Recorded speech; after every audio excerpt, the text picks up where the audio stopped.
Вече сте първи клас. Бъдете здрави, необходими, като хляба и трудолюбиви, като пчеличките, които са създадали този днес. От днес за вас започва една нова страница от живота ви. Много интересна и ще се срещнете, ще попаднете в една чудесна страна. Страната на знанието. Знае ли някой от вас? Кой е това? Пипи дългото чорапче. Всичките знаете ли? Да. Всички. Кой е това? Пипи дългото чорапче. Харесвате ли Пипи? Да. А знаете ли, ходила ли е на училище тя? Не. Може би малко е ходила, защото знае да пише, но с много правописни грешки пише. И тя ни е изпратила едно писмо. Обаче това писмо, сега ще видим какво има в него. Тя не може да пише правилно, но въпреки това е помолила някой да ви напише писмо. Да видим какво има в него. Да го четем ли? Да. За учениците от първи В клас, 10-то училище Леко Константинов. От Пипи дългото чорапче. Да видим какво пише. Привет, първи В клас. Знаете ли нейния поздрав? Тя казва така. Привет. Честит първи учебен ден. Пише ви Пипи дългото чорапче. Така всички ми казват, но имам още имена. Не знам колко са, но ако искате, можете да ги преброите. Пипилота, готови ли сте? Да. Пипилота, Транспаранта, Виктуалия, Ментолка, Ефраимова, Дългия чорап. Сега кажете колко са ви, пита тя. Да казваме ли? Хайде. Пипилота, хайде да проверим. Пипилота, Транспаранта, връщената, Виктуалия, Ментолка, Ефраимова, Дългия чорап. Колко са? 6. Браво на вас. И тя продължава своето писмо. Моята майка е ангел и тя живее на небето. Обещава ми този път да завърша училище и аз да имам ваканция. Но сега съм на един красив остров и там моят татко, капитан Дългия чорап, е негърски крал. Вие знаете ли колко работа има един негърски крал? Не. Аз все още не знам да пиша правилно. Тази таблица за уморение е много трудна. Знаете ли каква е тази таблица за уморение? Не. Таблица за умножение, но тя я нарича уморение. Но пък знам много гатанки и ще ви изпитам на тях. И ми е написала няколко гатанки. Да ги чете ли? Да. Добре. Голям кошер с пчели. През лятото отихва, а през зимата оживява. Що е то? Голям кошер с пчели. През лятото отихва, но през зимата са всички в кошера. Що е то? Къде сте вие сега? В коя сграда? Училище. Училището, разбира се. Това ще го учите. Така. Малка пръчица игрива. Бяга и следа оставя, но все по-малка става. Трудна гаданка. Пипи, просто моли. Браво. А сега друга. По полето бързо тича, зеле и моркови обича. Така, браво. По склоните тича, банани обича. И браво, умни сте. Ами знаете ли стихотворения? Пита. Знае ли някой стихотворение? Хайде, Иван, стани прав и кажи каквото знаеш. Силно? Те са 30 сестрички, колко звучно пеят всички. Греят новия буквар, най-добрият ми другар. Чак от Кирил Методи, към науката ни водят. Всяко българско дете, тях се учи да чете. Браво, Иван, браво. И някой друг иска ли да каже стихотворение на Пипи? Хайде ми кажи.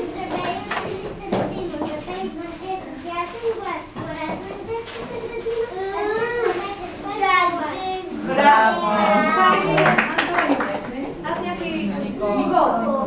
ще свикна постепенно.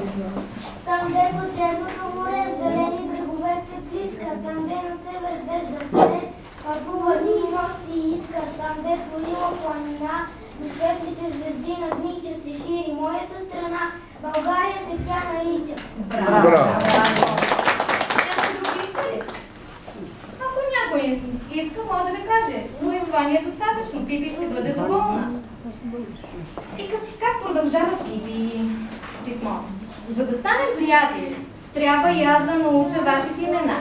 Затова ви предлагам да изиграете моята игра нещо търсачи. Всеки от вас трябва да открие буквичката на своето име и аз съм подготвила едни буквички и да се представи пред съучениците си и пред госпожа Йорданова. Искате ли да изиграем тази игра? Да!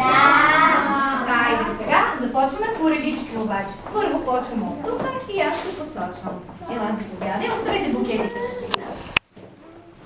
Потърси твоята буквичка, силно дърпаш ръчицата да се лепи. Силно сега. Обърни я към децата. Моята буквичка е? В. Казвам се? Казвам се Валентина. Валентина. Браво, Валентина. Дай буквичката сега. Да видим дали има за всички буквички. Хайде ти сега. Това е Валентина, запомните ли? Да. Потърси си твоята буквичка.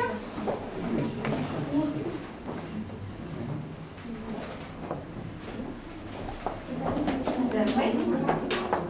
Обърни я към другата. Казвам се Лили. Казвам се Лили. Това е Лили. Хайде следващия. Хайде ти. Да. Аз също не ви познавам и затова искам да си кажете имена. Дърпай силно. Добре, ставиш. Обърни я към другите деца. Кажи, казвам се Рали. Това е Ралица. Сега ли Ралица?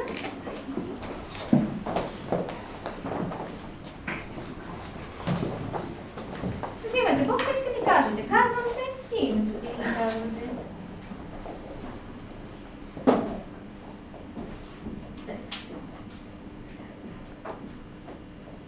Казвам се. Казвам се Теодора. Добре, това е Теодора от първи клас. Хайде следващия. Тежко, тежко. Добре,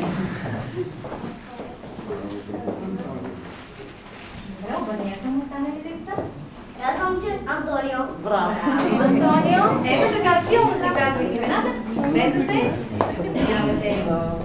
Така, следващия вади.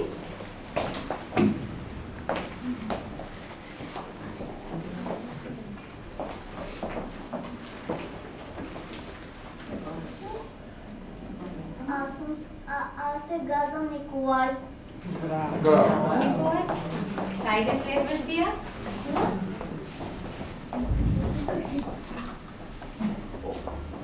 Нагоре.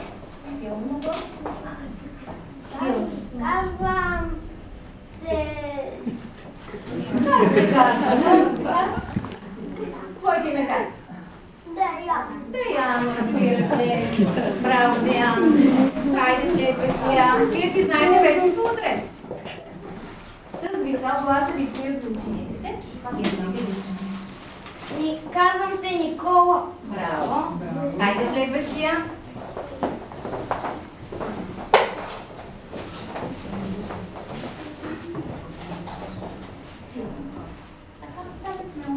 Казвам се Иван. Браво. Хайде следващия.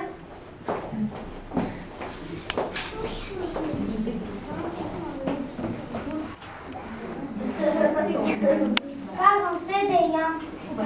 Да, браво, Деян. Следващия.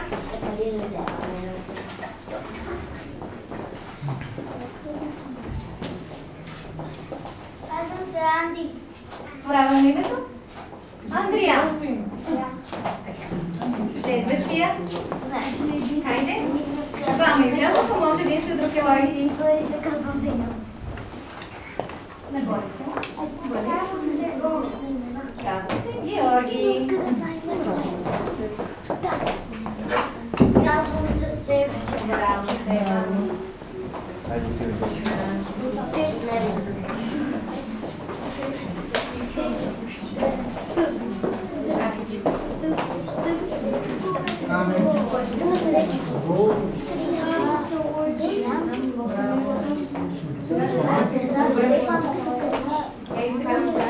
се казваш ти? Лъчезар. Добре. Само маничко.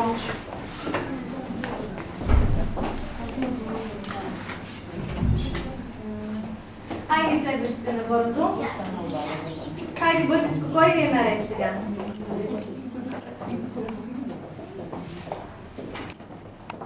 Това да попитва. Казвам се Ванеса. Браво, Ванеса. Хайде следващия.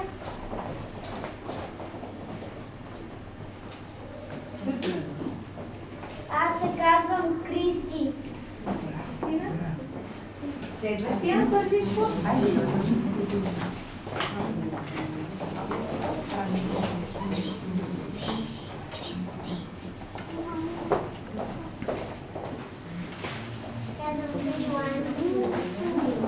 Бързо следващия.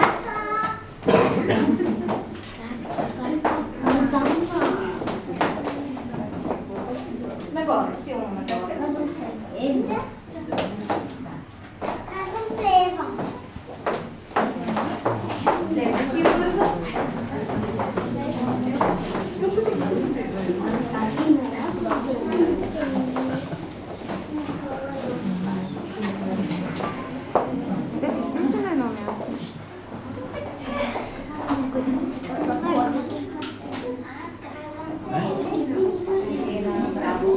Следващия бързо.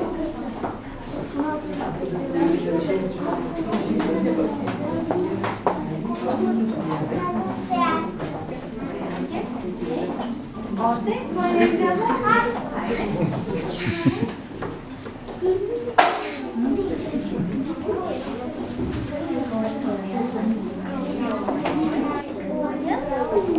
Казвам се Калин. И? Какво стана?